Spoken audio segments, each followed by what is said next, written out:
راستے سے تکلیف دہ چیز کو ہٹا دینے پہ اللہ تعالیٰ بندے کو کتنا اجر اور ثواب عطا فرماتا ہے۔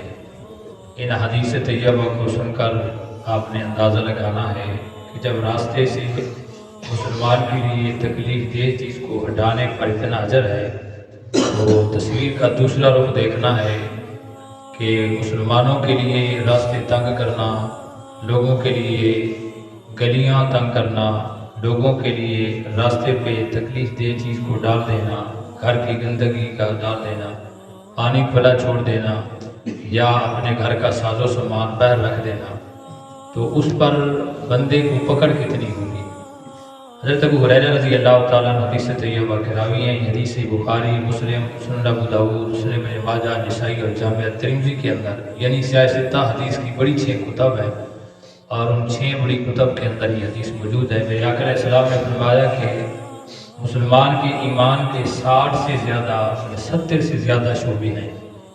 ایمان جو ہے بندے کے پاس، سرکار نے فرمایا کہ مسلمان کے ایمان کے 60 سے زائد یا 70 سے زیادہ اس کے شعبے ہیں، اور کم سے کم جو درجہ ہے فرمایا وہ راستے سے تکلیف دہ چیز کو ہٹا دینا، اور سب سے بڑا درجہ ایمان کا وہ ہے لا الہ الا اللہ۔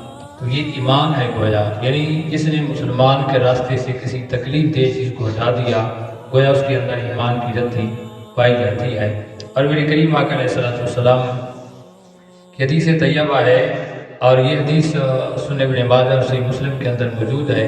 میرے کریم آقا علیہ السلام نے ارشاد فرمایا کہ میرے سامنے میری امت کے سارے نیک اعمال بھی پیش کیے گئے اور برے اعمال بھی پیش کیے گئے۔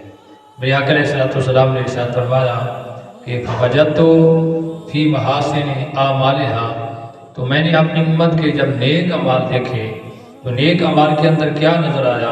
آقا علیہ السلام نے ارشاد فرمایا کہ الازا، کہ مسلمان کا جو ہے ان طریقے راستے سے جو ہے یماتو عن طریقے، سرکار نے فرمایا کہ جب میرے سامنے میری امت کے نیک اعمال اور برے اعمال پیش کیے گئے تو میں نے اپنی امت کے جو نیک اعمال دیکھے تو سرکار نے فرمایا وہ یہ تھے کہ فوجدت فی محاسنها الازا یماتو عن طریقے، کہ مسلمانوں کے راستے سے تکلیف دہ چیز کو ہٹا دینا، یہ میں نے اپنی امت کی نیکیوں کے اندر نیکی دیکھی۔ حضرات گرامی، راستے کے لیے آسانیاں پیدا کرنا، گزرنے والے کے لیے جو ہے خوبصورتی پیدا کر دینا، یہ سب سے اعلیٰ بات ہے۔ اور میرے کریم آقا علیہ السلام کی بارگاہ کے اندر ایک صحابی آیا، عرض کرتے ہیں اللہ کے نبی صلی اللہ علیہ وسلم مجھے کوئی ایسا عمل بتائیے جو مجھے نفع دے۔ اے اللہ کے نبی صلی اللہ علیہ وسلم زندگی کا پتہ نہیں ہے، جانے آپ کب دنیا سے چلے جائیں، میں پیچھے رہ جاؤں، میں چاہتا ہوں مجھے کچھ ایسا عمل طریقہ بتا دیں جو میرے لیے توش آخرت بن جائے، آخرت کی کامیابی میری ضامن بن جائے۔ تو میرے کریم آقا علیہ السلام نے اسے کیا ارشاد فرمایا؟ آقا علیہ السلام نے ارشاد فرمایا کہ عازل الازا عن طریق المسلمین، مسلمانوں کے راستے سے تکلیف دہ چیز کو ہٹا دیا کرو۔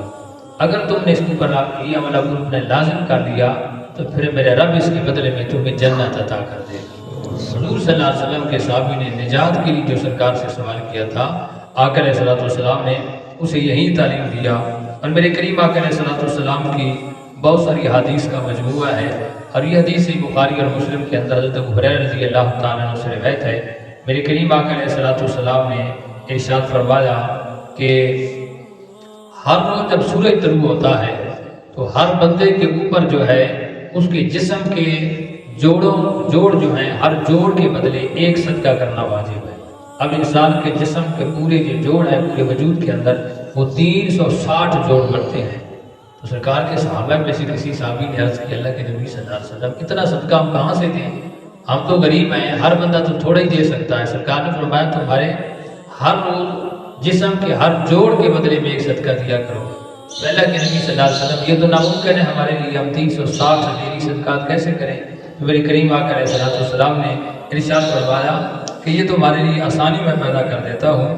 کریم آقا علیہ السلام نے ارشاد فرمایا کہ 2 آدمیوں کے درمیان صلح کروا دینا یہ بھی صدقہ ہے۔ پھر میرے آقا علیہ السلام نے ارشاد فرمایا کہ کسی کو سواری پر بٹھا دینا یا کسی کی سواری کے لیے اس کا کوئی سامان لدوا دینا یہ بھی صدقہ ہے۔ میرے آقا علیہ السلام نے ارشاد فرمایا کہ کسی کے ساتھ خندہ پیشانی کے ساتھ مسکرا کر ملاقات کرنا، اس پر بھی اللہ بندے کو صدقے کا ثواب عطا فرماتا ہے۔ سرکار نے فرمایا کسی کو راستہ بتا دینا بھولے بھٹکے کو، یہ بھی صدقہ ہے۔ تو توتلی زبان والا ہے، بات نہیں سمجھ سکتا، دوسرے کو اس کی بات سمجھا دینا، یہ بھی صدقہ ہے۔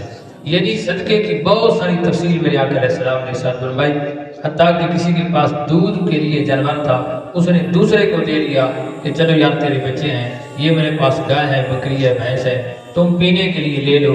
تو اس پر بھی کریم آقا علیہ السلام نے فرمایا کہ اللہ تعالیٰ بندے کو صدقے کا ثواب عطا فرماتا ہے۔ اور میرے کریم آقا علیہ السلام نے ساتھ فرمایا کہ جو بندہ اچھی اور پاکیزہ بات کرتا ہے، خوبصورت بات کرتا ہے، اللہ اس پر بھی بندے کو صدقے کا ثواب عطا کرتا ہے۔ اس لیے میرے آقا علیہ السلام نے ارشاد فرمایا کہ من صامت نجا، جو خاموش رہا اس نے نجات پا لی۔ زیادہ بولنے والے معاشرے کے اندر بڑا ایکٹیو، سمجھدار، ذیل اور دانا سمجھتے ہیں، اسلام کے دامن کے اندر اس کا کوئی مقام نہیں ہے۔ جو کم بولتا ہے، ستھرا بولتا ہے، اچھی بات کرتا ہے، اس کا انداز تخاطب، انداز تکلم، گفتگو کا اس کی اچھی ہے، خوبصورت ہے، ستھری اور خوبصورت بات کرتا ہے، اس پر بھی اللہ تعالیٰ اس کو اجر اور ثواب عطا فرماتا ہے۔ اللہ کی بارگاہ کے اندر بھی اس کا عزت اور مقام ہے، اور حضور صلی اللہ علیہ وسلم کی بارگاہ کے اندر بھی اس کی عزت اور مقام ہے۔ تو میرے آقا علیہ السلام نے فرمایا اچھی اور پاکیزہ بات کرنا یہ بھی صدقہ ہے۔ سرکار نے فرمایا تمہارا اپنے گھر سے چل کر اللہ کے گھر کی جانب آنا یہ بھی تمہارے لیے صدقہ ہے۔ اور میرے کریم آقا علیہ السلام نے ارشاد فرمایا کہ مسلمانوں پر راستے سے تکلیف دہ چیز کو ہٹا دینا، اس پر بھی اللہ بندے کو صدقہ اور اجر ثواب عطا کرتا ہے۔ وہ پتھر ہو، کانٹا ہو، یا ہر تکلیف دہ چیز کا ہٹا دینا یہ بندے کے لیے صدقے کا ثواب ہے۔ حضرات گرامی، مسلمانوں کے لیے آسانیاں پیدا کرنا، اس پر اللہ تعالیٰ بندے کو اجر عطا فرماتا ہے۔ میرے کریم آقا علیہ السلام کی حدیث طیبہ ہے، میرے کریم آقا علیہ السلام نے ارشاد فرمایا کہ من رفع حجرا من الطریق کتبت لہ حسنۃ۔ سرکار نے فرمایا جس نے کسی مسلمان کے راستے سے جو ہے کوئی پتھر دور کر دیا تو اس کے لیے نیکی لکھی جاتی ہے۔ ومن کانت لہ حسنۃ، اور جس کے لیے نیکی لکھ دی جائے داخل الجنہ، اللہ اس کو جنت عطا کر دیتا ہے۔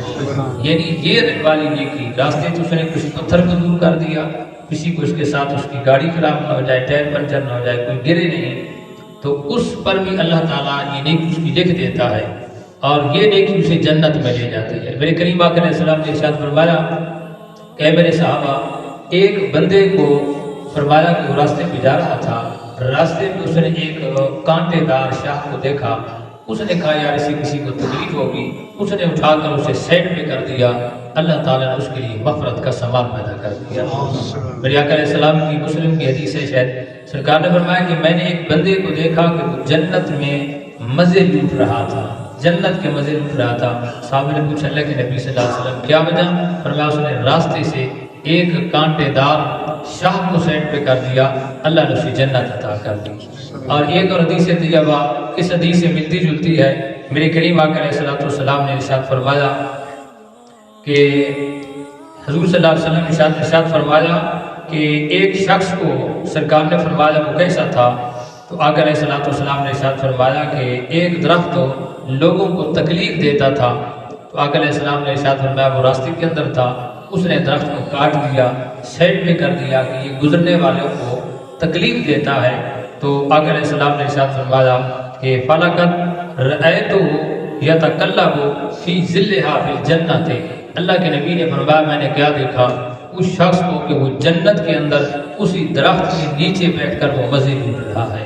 حضرات گرامی، یہ تمام حدیثیں طیبہ اس بات کی گواہی کرتی ہیں، ہمیں درس دیتی ہیں، ہمیں سبق دیتی ہیں کہ اسلام کا جو مزاج ہے وہ معاشرے کے لیے آسانیاں پیدا کریں، معاشرے کے لیے جو ہے وہ خیرائی اور بھلائی کے جذبے پیدا کریں۔ تو جو لوگوں کے لیے آسانیاں پیدا کرتا ہے اللہ اس کے بندے کو جنت عطا کر دیتا ہے۔